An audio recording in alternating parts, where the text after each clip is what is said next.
I was able to stack up 12,119 points for damaged queens or matriarchs during the matriarch event on Spaceport. Now for my equipment, I brought in an anvil and a torrente, a light shield and a medium shield, 6 deadlines, a raider hatch key, a photoelectric cloak, and a snaphook. I also brought in a couple sets of healing and shielding items.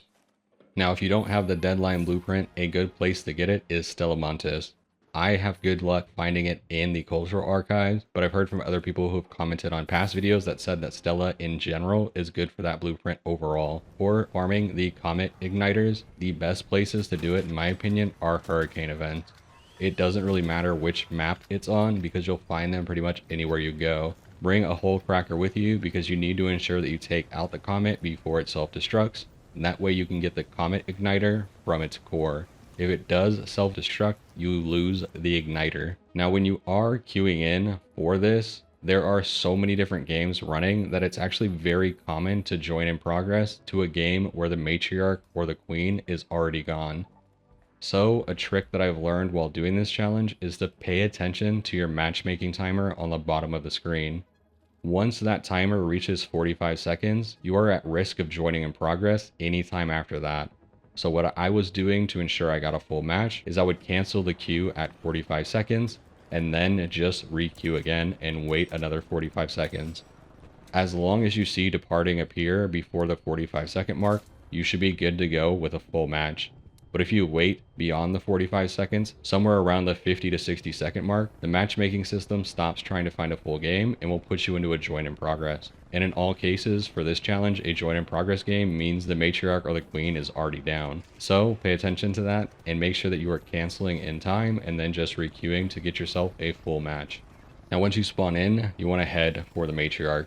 If you've never fought the Matriarch before, it has a bunch of different attacks that you need to be aware of. Its first and core attack is a missile barrage. It will fire a bunch of missiles from its head, and they will fly up into the air and then suddenly track towards you. It can be hard to know whether or not a missile is going to come for you until the very last minute. Those missiles will deal significant amounts of damage, so do your best to protect yourself from that. Similar to the Queen, the Matriarch's legs are extremely deadly. If you get caught underneath the matriarch as it's moving around, it will kick you and stomp you, and in most cases you won't be able to get yourself back to safety and just get knocked simply from the damage that comes from its legs. On top of that, it will also fire gas grenades, which will create a giant green gas cloud, and if you're in that gas cloud, your stamina will drain completely. It also has flashbang grenades, which will blind you and take away your hearing for more than a few seconds. It has a giant shield that it will cast every so often, and that shield will absorb everything that's shot at it. And then lastly, once the matriarch has essentially been engaged and taken some damage, it will summon an army of different arcs. You will have to fight through Rocketeers, Bastions, Leapers, and Bombardiers, as well as Fireballs, Ticks, Wasps, and Hornets. It brings an armada of different arc enemies for you to deal with. Now the key thing that you want to do here is you're going to want to snap hook onto its head. And the best way to do that is to try and pick your time wisely. Because of all the different moves and attacks and enemies that it summons, it can be very easy to try and snap hook up and get caught out by any number of things and go down super quick. Generally speaking, you want to try and snap hook when the matriarch is still or moving slowly. Once you do get on top of the matriarch, it will have armor plating that protects its core in the center of its head. If that plating is there, you essentially want to use the torrente to break through the plating before you place your deadline. In terms of how many deadlines you can set on the core, I recommend 2 at a time.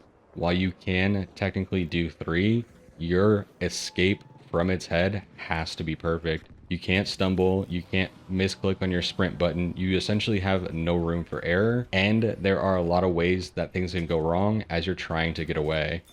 If you're within 10 meters of your deadline, you're gonna get knocked, and if you're still within 10 meters of your deadline that goes off after that, you're gonna go down, and you will find yourself back in Speranza with all of your gear lost. When you are jumping off of the head after you place your deadlines, be aware of which way the matriarch is moving. If you try and jump off the same direction that it's currently moving, you're going to stay on top of its head and you will go down by your deadlines. You need to make sure that you are jumping off in an opposite direction. Once you do land on the ground, in most cases, you're going to stumble and you're going to be stunned for a short period of time. And with the legs rapidly moving around, you can get kicked and stumble a whole lot more.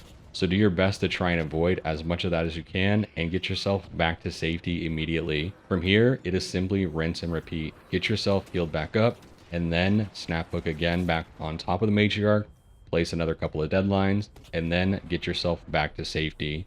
Once you've stacked up enough points and you're happy with your score, head back to Speranza, collect any loot if you haven't already, and watch your score fly up the leaderboard. That's going to be it for me today, y'all. Thanks for watching.